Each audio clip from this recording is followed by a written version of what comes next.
What's going on, guys? Welcome to the Creating Wealth Podcast, where I, Kyle, from Kyle Curtin Real Estate, interview local top dogs in the real estate investing, wealth building, and personal finance industries. Let's build together. What's up, guys? The guest on this week's episode of the podcast is doing some really great things in the investment and real estate agent space. Jason has an awesome story and vision for his real estate ventures. In the first of this two-part interview, we got a chance to chat about a variety of different, super informative topics for all skill levels. In this episode, we get into knowing where and how to find deals, the power of reputation and transparency, documenting the journey, and so much more. There is so much to digest in this episode, and I hope you enjoy. Let's jump right into the episode. What's up, guys? Welcome to episode 54 of the Creating Wealth Podcast. Today, we have the great pleasure of chatting with Jason Regan. He is a phenomenal Leominster-based agent focused heavily in the investment property space. What's going on, Jason? What's new, man? How are you? How's it going? I'm not sure I can match your intensity. I love that. That is great. Thank you so much, man. There's a lot new. There's always a lot new because otherwise life gets boring. You're right. Honestly, I don't know where it came from because it's been a long day tonight. You like it. You like what you're doing. But whatever. Thank you. Yeah. Yeah. You can't, if you're just watching like the audio only version of it, you can't see Jason's amazing flamingo shirt. You gotta check it out on YouTube for that. Yes. Don't forget to subscribe to his channel. Aw. You're the best, man. Helping you All out. right. Let's jump right into things. So, Jason, tell us a little bit about you, kind of about your backstory, like, what got you into real estate. Yeah, kind of, everything you got. Yeah. So I was actually in warehouse management for a while, and I was in Memphis, Tennessee. I'm originally from Leominster, Massachusetts, and I'm back in Leominster, Massachusetts. But so I moved to Tennessee to get a promotion down there, help launch TJX Online, the warehouse for it. And then I moved home. And then when I moved home, I was working at a tax company, software as a service, as a manager, and they had some troubles, so they downsized. So when they downsized, I had just bought my house and realized, hey, I really like real estate. I'm always kind of want to work for myself. So I called up my real estate agent and said, can we sit? Can we talk? And they gave me the wheel behind being a real estate agent. It's not like TV, right? It's not. No. So 3 houses, they pick one and they move in their butterfly factory, whatever the heck they're working on. It's a lot harder than that. There's a lot of work that goes into it. So I'm doing real estate for about 4 years now. I was a top producer for a couple of those years. I ran a team that did almost 50 one year, just over 50 the next year. And from there, I actually, COVID hit. And we evaluated my business and how to work in the new environment, what COVID was supposed to be. And I broke down my business and went back by myself and then focused it more on the investing side of the business. So I'm probably going to do, I'll probably help 20, 25 people this year when it comes to real estate. And that's all through mostly sphere of influence, friends, family. Mm-hmm. My friends and family are great to me. And then I'm going to do some flips too. So I met a great guy online. His name's Matt Damon, not that Matt Damon. He was from actually Massachusetts. And he, I did some projects with him, helped out. Now I'm kind of doing things on my own and with other partners. So I'm flipping, I got 3 or 4 houses right now that in the process of flipping. One's just closed. And then I bought some multifamilies too. So I'm focused on helping other investors invest and investing myself, basically. I find that's what my passion is. The new fun is I want to go down the Airbnb rabbit hole. I just came back from BPCon, as you know, because you were there too with that awesome blazer. Made me feel bad about the t-shirt I had there. I don't think I rocked one of these shirts that day. But yeah, we learned a lot of things down there, and that's one of the things I learned. It's like, wow, this Airbnb thing, it's the short-term shop. Talked to them yesterday. They help you out, kind of get started with it, because it's intimidating getting started with investing, real estate, anything. So Definitely. Yeah, I guess that's me in a nutshell when it comes to work. nice. Mhm. Hopefully just continue more flips. So my investing is focused in Worcester County and Middlesex County. I'll focus in some areas west of Leominster. I have one in Gardner, one in agreement in Gardner, one in Athol, one in Lunenburg right now. And we just finished one in Leominster that just sold. So that's kind of the area I'm in Mhm. when it comes to flips. I know not everybody's going that far out, but I know these markets because I lived here, and I feel there's some good there's good meat on the bone out here, and there's lots of houses that need the help. Yeah. Yeah. Definitely. That's really awesome, man. It's really great, that like you've lived in Leominster twice as well, and like know that those markets like the back of your hand, and like, just have that like really deep connection, to those, and like really center out. Exactly, and like, probably less people being out that way too, in terms of like competition and like, going out like farther out into central Mass and stuff. Yeah, it's I'm trying to zig when people zag. So I'm niche marketing instead of going to the whole marketing, because you have the investors I talk to most are, inside that 495 belt, because that's where the prices are really high. Whereas if you're a Boston-based investor or somebody out near Boston, Athol's an hour and a half from you, basically, I believe. It's a long way, where it's only a half an hour from me. So going to my projects isn't a huge deal in Athol. Not that you don't go that often if you get a good contractor out there, but going that far for that little money kind of makes it hard when Yeah. it comes to. So I'm in the markets that aren't the hot markets, Yeah. but there's still things out there to find if you know how to find them. Of course. Yeah. Yeah, that really is a great thing, to niche down like that. That was I'm sure we'll get into it a little bit, but that was, something really big from BP Con that I pulled from that as well. It's like getting as small as you can to get as big as you can. It just We could just continue. We could talk for 4 hours on BP Con. Because that was a lot of good. But yeah, they said one thing is go a mile deep instead of a mile wide, so you know the area. So I started looking at Middlesex County. I worked with Matt, and he did things in Acton, stuff like that too, in Littleton. And then I realized, this market's not saturated where I'm in right now with investors. And I already know, like I can go into a Leominster house, and I have a general gut feeling about what this is going to sell for, because I've been in the market, and I've done over 150 transactions as a real estate agent. So it's easier than going to a market I know nothing about, where I don't have a gut feel. I'm still going to do my math, do my comparative market analysis, because missing that ARV number could make or break you. So, but it's nice to be able to, okay, this is probably worth this. And it's easier too when I analyze properties. I can be like, nope, that won't work. Nope, that won't work. Oh, that might work, just by a quick calculation. Yeah, that's phenomenal. Like just to be able to just have that gut feeling and like just go down the list and be like, oh well, just just have that. Yes, be like, and that one might work. That one's crazy, because you see some really crazy ARVs sometimes coming from different areas and different people. And as I'm a realtor, so I've been part of this before I knew the investing that well. I didn't know how to price things for investors. So like I have a motel right now that is under agreement in Palmer. That pricing didn't go well. I priced at like 300 something. I think it's under agreement for a lot less than that. Because I didn't know what I don't know, because it's commercial. I don't do much for commercial. You're right. It's live and learn. And yes, you sometimes you learn by falling down and getting back up. I do prefer to learn by learning from other people instead, but you run fast enough and you're gonna fall over eventually. Just matters if you get back up, right? Exactly. That's huge. I love that. So Jason, what's kind of your drive and your vision for the long term? So I mean, my drive is to be financially free, which is that's buzzwords at this point, I think. Financial freedom, but basically, woo! I want to make sure that I want to get. So I have a 10-year plan, basically, to make myself financially free, which is, for me, financially free is about $100,000 in passive income coming in that 10 years. So I have to buy $10,000 worth of passive income a year for 10 years.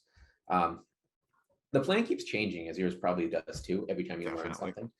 So I'm just gonna buy a few multis.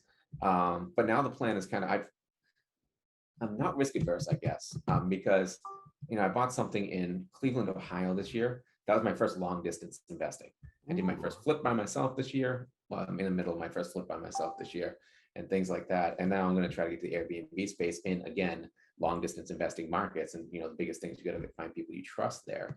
But I mean, the vision basically is to get LTRs or long-term rentals that are self-managed, not self-managed, wrong thing, are managed by property managers, so I don't really have to pay attention to it that much.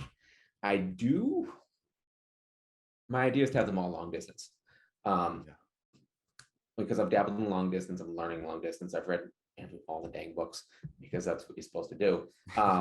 What I find with long distance and what I like the most about long distance, besides the fact that Massachusetts has very tenant-friendly laws, which makes it harder to be a landlord, is the fact that I have no choice but to treat it like a business and have someone else manage it. If I'm got something here, like I got one in Fitchburg, a 2-family right now, I'm self-managing it. I can continue to self-manage it because it makes me more money. I don't have to pay the 10% for property manager. But then there's also, I'm not treating like a business as much. I kind of know the people. I am doing my terms the way I'm supposed to, but you don't feel as disconnected, and that's a business.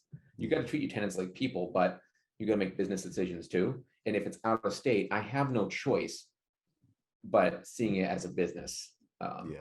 And making someone else manage it, because I'm not going to manage something out of state when it comes to a long-term rental.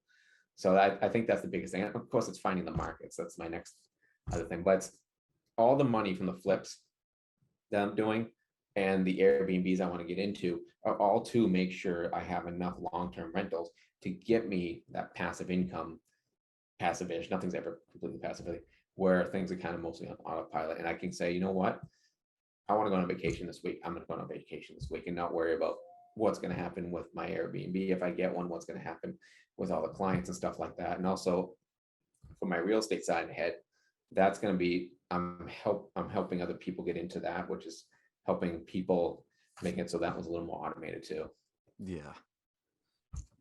Let's sum it all up, because I talk too much, is basically live the life that you want on my terms, I want, and not have to worry about the money behind it. Amen, man. That's awesome. How has it been with the like buying that property in Cleveland? Like, and I guess kind of like finding that team like in that neck of the woods. Like, did you use like Biggerpockets or like fly down there and like meet people and stuff? Like, how did that kind of? So I've never been to Cleveland, Ohio. All right. I bought a property in a city I've never been to as a newer investor, which now that I say that, I'm not sure that was smart, but it worked out fine. I went on Biggerpockets. Yep. And I messaged a lot of agents on Biggerpockets in that area, interviewed a few agents, and decided the agent I wanted to go with. And basically from there, he introduced me to a property manager. That's where like learning curve was there. I didn't interview the property managers as well as I interviewed the agents.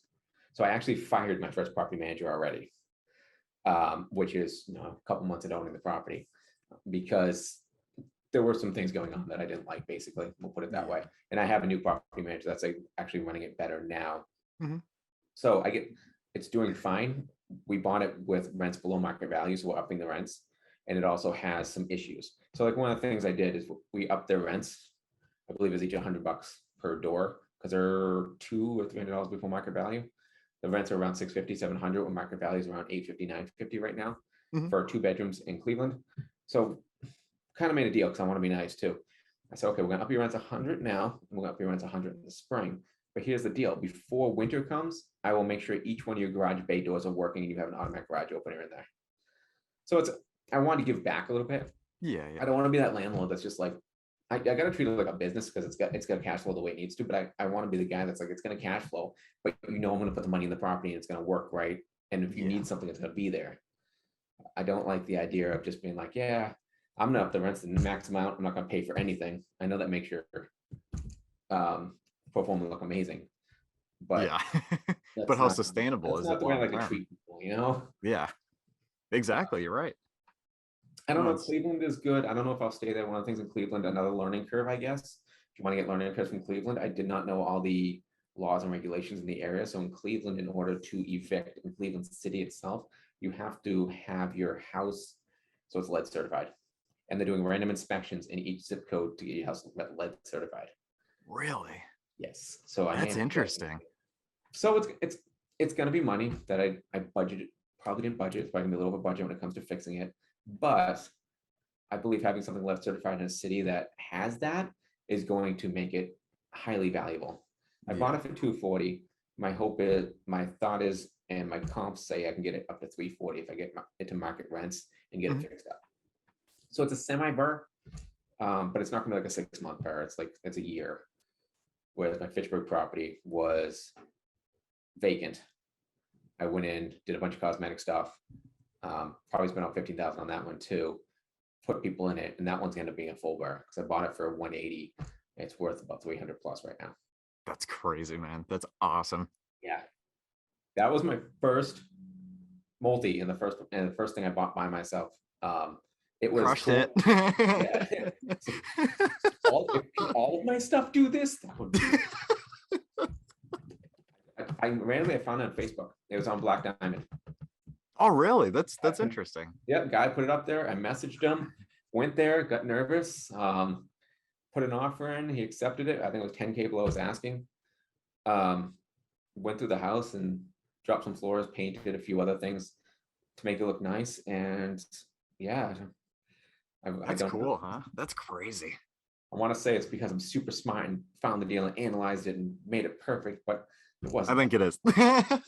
It's the thing they all say, right? If you buy it right, that's what matters. And I bought it right from this. He's a nice guy named Doug. He has a bunch of places in Worcester right now. And that's the one he didn't want in his portfolio.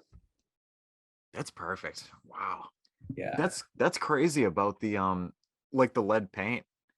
So like, do they have like now I'm not 100% positive like the program in Mass because like I haven't actually been through it yet, but I know like isn't there something like with like write-offs or something like that? Like could be like 100% worth it to get like the units, like get the lead certs and then like get money back somehow or something. So some cities, I don't know. I haven't. Don't call me the expert on this because I haven't actually verified this completely. But there are some cities that will give money back or a loan type of thing if the lead. Fitchburg was doing something like that at one point. I don't remember the exact process. I don't remember how. But that's my next step. Is now I got that message today. I'm like, oh, that's interesting. That changes my day. So I want to talk to them and say, hey, does the city do anything to kind of help someone else going to do this? Because it's lead certified, at least up here. I know when it's lead certified, then you don't have to worry about children and stuff like that in the house. Yeah. Because anything before 1978 can have lead in it. It's very poisonous material. And there's an 11-page document realtors give to you every time you buy a house with lead in it that says lead is really, really, really bad. Yeah.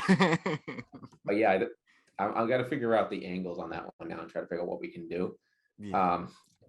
We'll see what the bill comes back at, but I'm not upset by it because I think it's just I think people if you want to buy in Cleveland, you're going to want to buy a property like that because that law of things that I didn't know about, but people will start learning it.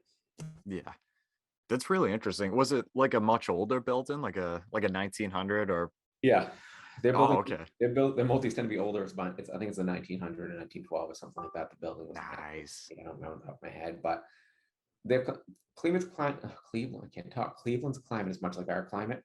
And their buildings are older, like some of the buildings like in my area. I don't know how old your buildings are on Lowell. I think you have fairly old buildings there too, but pretty much the same, like 1900s ish, like stuff like that. Yeah. I put a bid on a house made in like 1875 in Lancaster the other day.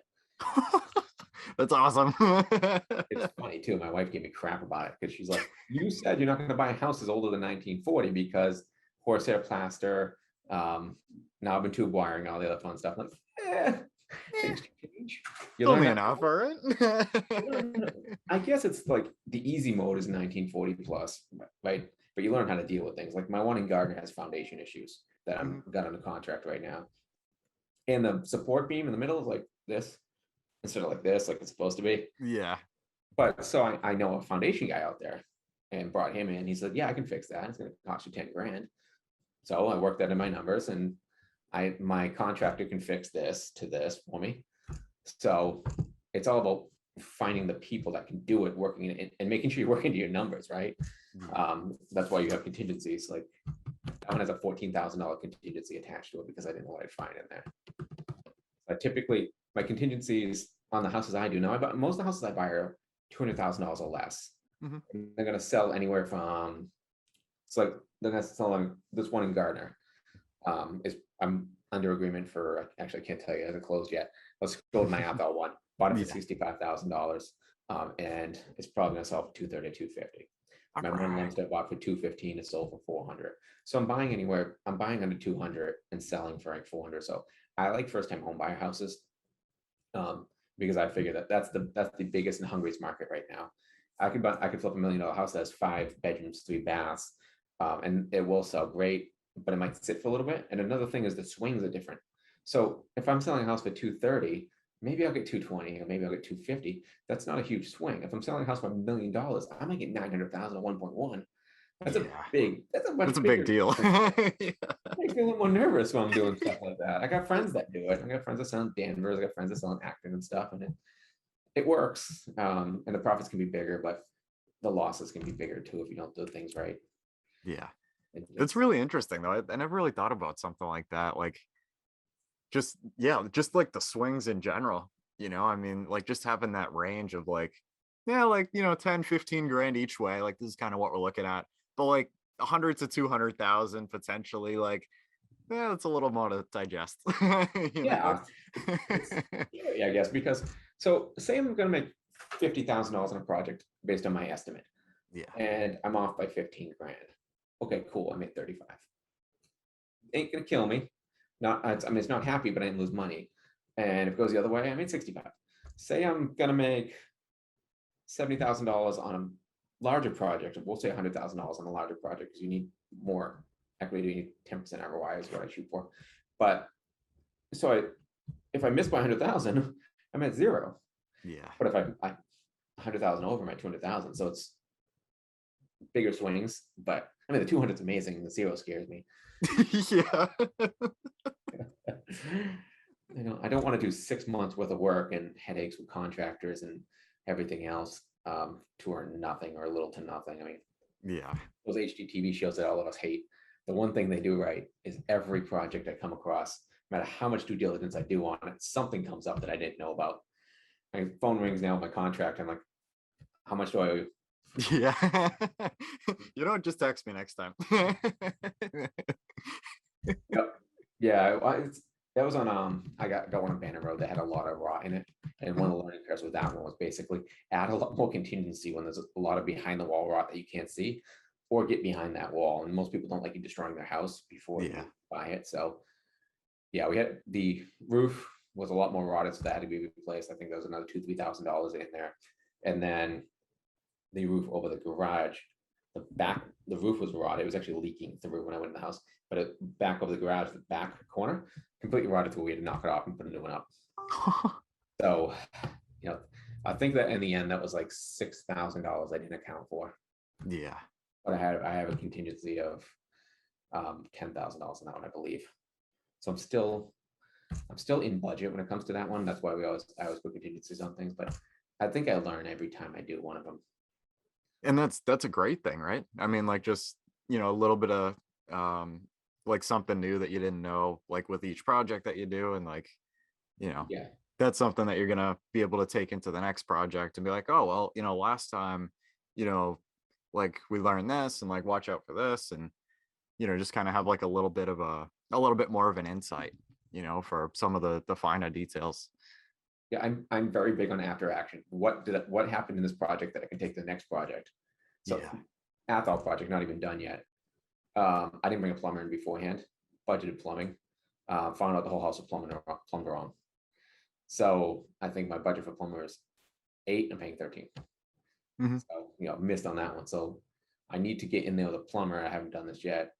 And just walk the property and say, okay, what do you see and what's different? So that way I can get it in my mind and my eyes. I'm never going to be a plumber. I'm never going to be perfect, but if I can see, oh, there's no stack coming out the roof, that's a problem. That's going to be a huge help to me. Yeah, 100%, man. Done. So I'll have more learning curves probably in that one. Yeah. Have you? You sorry. Oh, sorry. You see my online post when it comes to Facebook, right? Yeah. So the Athol ones the one we knocked the back off of. And that's okay. Yeah. He's like, this is rotted. I'm like, what do we do? It's like, I can repair it for this much, or I can take it off for that much. Kill it. Sand it. Yep. We get a new one. We just tear off a piece of the house and fix it. So yeah, he tore off a piece of the house and fixed it. It's kind of cool. Yeah, no, I totally agree with you, man. Honestly, like I love going to like inspections, like whether they're for like a property I have under contract or like a client or something, or like a friend, like if they're doing something, and like just just like, learning as much as I can from the inspector. Like I've picked up like so much stuff, just from like walking around with them, and like, that stuff, like you said, like you're not gonna like be an inspector from doing that, but you're gonna have a much bigger insight of like, hey, like this is one of the beams that he stuck a flathead through, and like, this is why, and like, it's kind of like this colorish, and like just kind of have a lot more of an awareness, to be able to pick off some of those things like, hey, this potentially could be a problem. I don't know yet, but That's huge. I mean, so I've been to a lot of inspections, and one of the things I used to say to my clients when I did buyers more, and I don't really do them anymore unless you're a good friend of mine, is basically, I want the inspection to happen, and everything he says, you're like, oh, Jason said that, Jason talked about that, Jason saw that. And that's just because I did what you're talking about doing right now, is I follow the inspector around and listen to him and talk to him and ask questions and stuff like that. And that's going to help you a ton in your real estate career, because I mean, you're investing, because we don't, in your multis, you get inspectors, but when we're doing flips, we normally don't do inspections. I don't, at least. I wouldn't suggest that for someone. I can't suggest that, but you can find a lot of things out if you know what to look for. With inspection, with that, rather than paying the $600 inspection. The $600 inspection is well worth it. I just know a lot in the modern day environment we're in right now. If I put in a offer on a flip house with an inspection, they're just going to kick it out the door. No, you have no idea what you're doing. But I know in other markets and other books I read, they talk about inspections on your flips to find out everything going on. One of the things you can do, I guess, is you can do an inspection on the property, but it's not contingent on inspection, so you know what's going on, especially if you're newer. And then you can be like, oh man, this is messed up, I'm gonna leave. They're gonna get your escrow money, but if your escrow money is only $500, you just have $1,000 learning experience.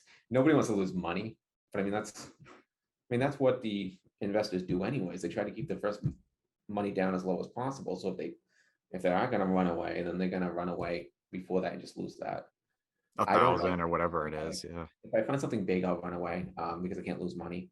But if my word means something, so if I get something under agreement and it's just $1,000 here or there, then I'm just going to keep it at the price it's at. I'm not going to try to nickel and dime the person down, because word and reputation means more. If I work 100%. With you once and you sell me something that I'm going to flip, and I just was a jerk the whole time, and every time I called you, I wanted $1,000 off for this, that, or the other thing, and I got this great deal. Oh, you're going to bring me a deal again? No. Yeah. It's really interesting too, man. And like just like I'm just kind of starting to see it now, is like just like how small like the community really is, but like how big it is, but how small it is at the same time. Like how everybody's literally just like linked together, it seems like. And like, yeah, like you said, like how reputation plays a big part in like everything, so like exactly, like you were doing something like that, like that wholesaler or agent or whoever it was, might tell like a couple of their friends, and like you might be like friends on Facebook, and it just like, I feel like word's gonna spread either way, if you're doing like a really good job and like being a great person and like helping out a lot of people, as well as on the flip side of like, hey, this guy was kind of a jerk, like this is what he did to me, like it's interesting. They're like, don't trust his offer, it's going to come down to 10 grand by the end. The Biggerpockets conference, which second time we referenced this, we'll see how many times we can get sponsor. So one of the ones talked about retrading, which I didn't know what that meant before this. Retrading, of course, is basically renegotiating a deal, and they said at the level, commercial level, that they will actually ask you before they accept an offer how many deals you've retraded over the last year. So it's kind of like they're privy to it. It might get down to our world too, where they ask you, okay, cool, how many deals you backed out of the last year? How many deals have you changed the price point on in the middle of it? Oh, I did 7 deals last year, changed the price point 7 times. Like, well, I may start asking those questions, because those are great questions to ask. And I want a reputation that says, my word means something. But also, like I said, if I still can't go through a deal, if I find $20,000 worth of work that I didn't know about, I can't just eat that $20,000. So exactly. Let me say sorry. Typically, what I do when I give an offer to a person on a flip property is I'm actually going to open up my books and show you exactly how I analyzed it. I'll show you, this is the ARV that I had. This is my holding cost. This is what's going to cost to resell it. This is what costs to finance it because I use hard money. This is what I'm looking for a profit. Due to all that, this is what I can offer you. I don't go with the lowest ball offer I can. Yeah. It's basically that way. So that way, no one's getting mad at me so far for doing that. They're just like, okay, I understand that, I can't sell it for that, or cool. And we go along our way. And I know I'm probably leaving money on the table doing that by not just lowballing, but that shows you that I'm showing you that this is what I'm earning. I'm not trying to get more out of it. I want you to get happy. I want me to leave happy. Exactly. I think that's really cool, man.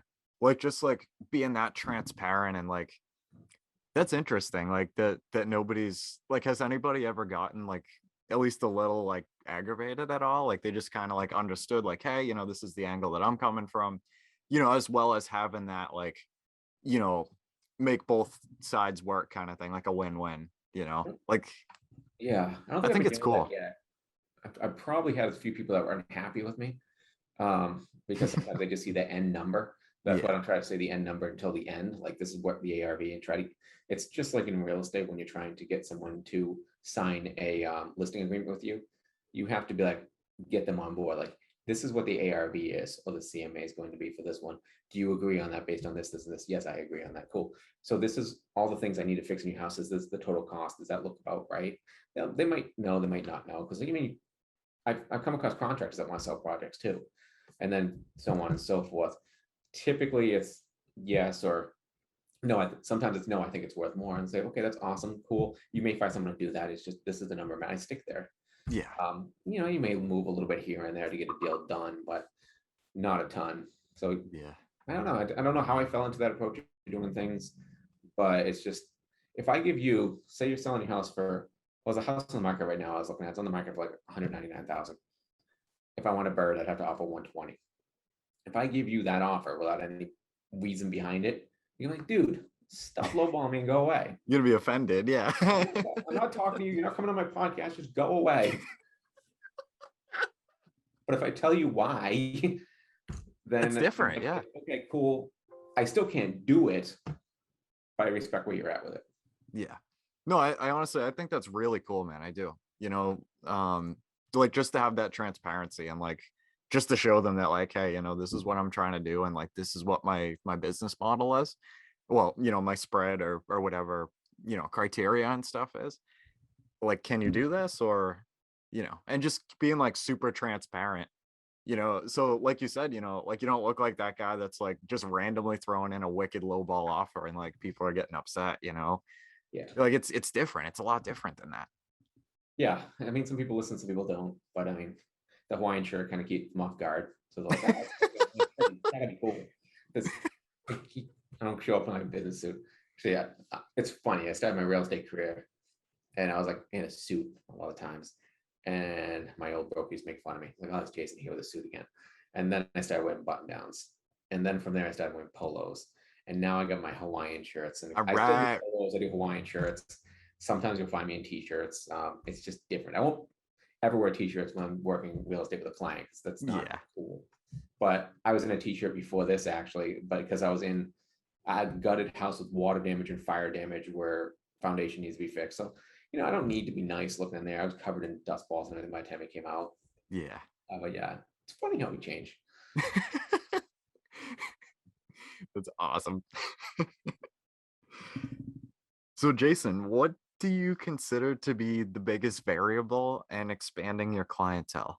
Or it could be like, expanding like flips and stuff that you're doing, or, whatever kind of the focus biggest is. Variable, roadblock, or what are we talking? I guess like the biggest thing to like keep getting more of what you're looking for, I guess. Knowledge and action, I guess, is the biggest thing. So you don't know what you don't know, and you can't do it if you don't know it. Yeah. Basically. So like, say I want to do Airbnbs, right? That's my new thing I want to get into. So without going to find the knowledge for the Airbnbs and the people behind that knowledge that can help me out, then I'm not going to be able to do it. If I find all that knowledge about analysis paralysis, then I'm still not going to do it. So you got to take the knowledge and then the action. The same thing with real estate side of things. if you don't understand how the real estate works, how to do the contracts, how the transaction works, then you're gonna be scared and you're not gonna be out there and doing it, or you're not gonna be able to do it appropriately. And then if you're afraid to make phone calls, which is the number one thing in my mind that kills realtors right off the bat, is you don't want to put in the work making that phone call because it's hard. Then you're not going to last. So I think the biggest variables for success is the knowledge behind it. Like you do this a lot too. You're a sponge. You're always looking for knowledge. You're always trying to figure things out, and then taking action on those knowledge, because some people take that first step and they can't get to that second step. Yeah. I may take the second step too early sometimes, who knows, but I'm rapid. One of the tests told me, which means I like to move fast and be like a ping pong ball and different things all the time. Yeah. Somebody on my team used to send me a GIF of a squirrel just spinning around when I was getting too out of control. So Jason, stop being like this. And then I'd have a spinning squirrel. It's easier said than done, man. It's like you got a million things going on and you're like, just bouncing around like there's no tomorrow, like trying to manage everything, and like it's easier said than done. Yeah, it's hard, and I'm every so often the business runs me instead of me running the business. Yeah. The hard part is I have to reset. Like I got a VA on board right now and she's helping me and really systemize my business. I totally agree with you, man. And like I can't wait to kind of see, hopefully like the VA is able to, take some of that stress off your back a little bit to be able to, kind of focus on some of those bigger picture things. And like, it's, yeah. I got to leverage. I mean, yeah. I read Who Not How, which was a great book. And I got a great videographer that does videos and photo for real estate that's going to help me with some of my ideas and implementing them for getting more videos about my flips and pictures and transitions and things like that. So he's working on one now for me, the pilot. He's going to work on another one on Baker, which is the new one I have under agreement, but I can't do that stuff. I also want to do podcasting and stuff like that. I know this great guy that came down. It was him. He did it. Came down to my office and helped me. And the sad part is I forgot most of it. So when I get back to it, it's okay. I'll be there, man. Let me know. Because last time I lied and didn't feed you. But yeah, that's something I want to get into. Oh, that's so funny, man. It's okay. Yeah, no, let me know when you want to do your thing again. I'm more than happy to shoot down there and help you out, my man. Sweet. I really appreciate it. That'll be probably right before the new year, because right now it's VA, SEO, and Airbnb are my three focuses for right now to try to get through. I know that's probably too many focuses, but like I said, squirrel. The squirrel. I love it. So, and then, don't blame me, man. Then I'll work on the social media stuff to try to get videos out there. And we talked about ideas offline about what I might do for videos and things like that. I'm not going to probably do your thing because that's your thing. No, I'll just rant. I love it, man. I love to hear it. It's real stuff. It's the real nitty gritty. None of that HDTV baloney. Oh, that's one of the things I want to get across if I do talks and stuff like that. This is what's really happening. This is what I'm running into. Like, I'm a newer investor. I'm not like the people in Biggerpockets that have all gone through the stage already and now are syndicating, do all that fun stuff. I started flips mid last year, so I'm learning flips, learning how to do long distance investing and all those type of things. So I think it's something like I wish I would have listened to someone talk about, hey, this is what happened this week. Guess what? My back wall almost fell off. So got to fix that. Yeah. And this is why and what happened, the Banner Street thing we talked about. I totally agree with you, man. Honestly, like I've been trying to get into documenting the process a lot more because I couldn't agree with you enough about that. I feel like there's not enough of that out in the media of the journey of people going from zero to, going through all the dirt and everything. And then getting their first property, their first flip, their first Airbnb, whatever, going through the problems with that, getting it stabilized, and then moving on to the next one and just recording the journey, so people can watch that whole thing and be like, all right, some of these guys, that's great. They're syndicating these huge deals. That's some next level stuff. But I'm trying to buy my first house, so how do you go from that to 200 units. You know, like Well, I feel like there's not enough of it out there. I don't think that you're buying your first house hack, not house. Yeah. That's Trying. different and better. I wish I knew about house hacking before, but yeah, I don't want to do a video where I'm standing in front of a Lamborghini that I rented to show I have. Exactly. I actually have a check for my last closing that shows how much was made on that closing, that I might do something on there, because it's some things annoy me within the investing world, and one of them is the people that like, I made $123,000 on this flip. Yeah. What they don't tell you is they owe $50,000 to the private money person that put money in. They're splitting it with another investor, and 20 of that is money out of their pocket that they're getting back because they use that to fix the house. Yeah. That's the transparency I like to see. And some people do it, some people don't. It's mostly the gurus, right, that post that stuff of how much they earned on it. Yep. I know a lot of good people that are real people, but yeah, that's things I want to walk through that, because to see so people aren't just like, cool, like that's one of my rants, another wholesaling courses, wholesaling. Yeah. We could go on for hours, man, I swear. Yeah, I met these guys 2 years ago with a great realtor investor in the office here. And they were like, yeah, we just took a wholesaling course and we quit our jobs. It's just like, Okay. Yeah. I don't wholesale. I don't want to wholesale, because that's hard work. Yeah. You basically have to send out lots of mailers, a pound the phones and stuff like that, and try to get people. You have to be a great negotiator. You have to be willing to accept no as an answer.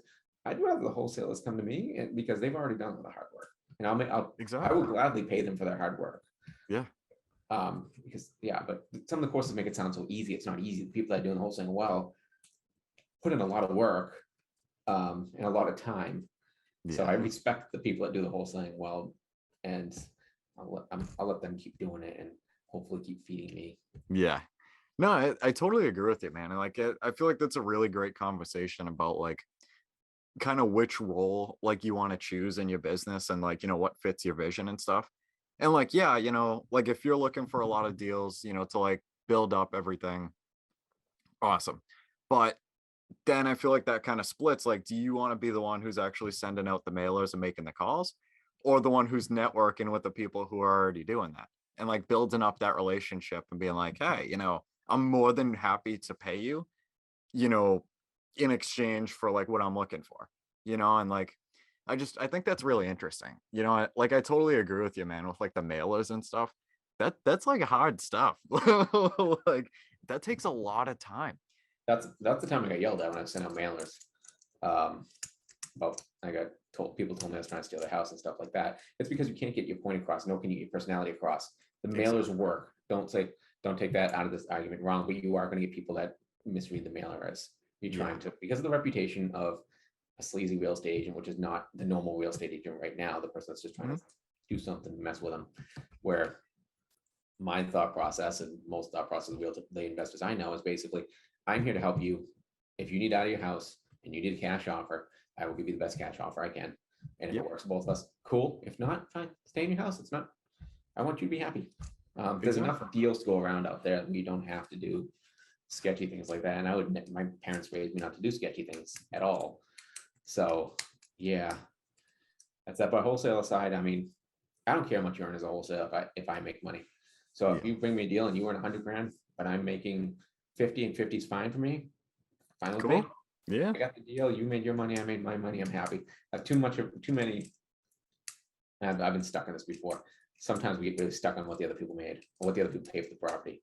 So like the property in Gardner that I'm buying, they can't tell you the price of. Somebody messaged me like, hey, this thing was bought 2 years ago for $30,000. I'm buying it for way over $30,000. If I get stuck on that, then it's really not worth it. Also, $30,000 2 years ago, he has holding costs he put on a roof, and he probably has hard money costs, or his money was tied up in that project. But yeah, those are the things I don't get tied up in. It's basically, what am I earning? Does it meet my number criteria that I set forth? And if it does, I don't care, man. You can bring me a deal under 200 grand. I don't care. Yeah. In fact, you'll probably bring me more deals if you do that. But yeah, bring Jason deals. Yeah. You bring me a deal under 200,000, you'll buy your first house hack easy. You're like, I have 200 grand down payment, well, minus taxes, so I have 100 grand down payment. What's a multi go for in Lowell these days? A 3-family in Lowell? Yeah, what's a 3-family in Lowell gonna go for? I had one that I had under contract for 612. So it's probably like 600 and above ish, something like that. That was for a 9-bedroom. It's 350. It's a hard market, but it's a good market for. Yeah, it's a little tough, like for trying to get your first house act though. Like I've looked all around, and like I'm still like kind of looking all around, but not really. So like I started looking in Worcester because I'm actually extremely fascinated with the city of Worcester. Like just with like everything that they have going on and like the path of progress and like the colleges everywhere and like there's just a lot going on. I like the city a lot. Yeah. But my only caveat for me is like it's an hour away from Tewksbury, like on a good day. So I'm like, I'm like, I don't know. I guess the big question is how long you stay your day job in Tewksbury. Yeah, exactly.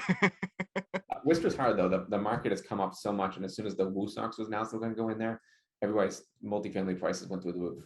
So yeah. I hide from Worcester because I just don't. It's too much to play in, too much competition for me. Yeah. But if you can get something in Worcester, heck yeah. Right. Yeah. And cash flow seems to be pretty good over there too. I don't know cap rates or anything are over there. I don't. Yeah. I'm not somebody. I got spreadsheets that show me, but I can't be like cap rate is this, and now cap rate here, and this is cap rate there. Is that? You ask me cap rates, and go, okay, let me just check it out. Okay, I got my the cap rate in there is usually this. I mean, in my area I can kind of tell, but yeah. No, I don't play in Worcester right now. I like to find out where the big deal investors are, like you, and then find areas around it that you don't want to be in and be close to you. Yeah. Satellite. I'm a satellite of the big investors. I like that. Yeah. All right, guys, that concludes our Creating Wealth podcast episode for today. I want to thank every single person that has listened this far. It really means a lot to know that people can learn from me and with me as we build wealth together. Hopefully, you can take home at least one thing from this podcast that will improve your life just a little bit. If you could, please check me out on social. That's at Kyle Curtin Real Estate on Instagram, Facebook, and I'm on Biggerpockets. Until next time, let's build together.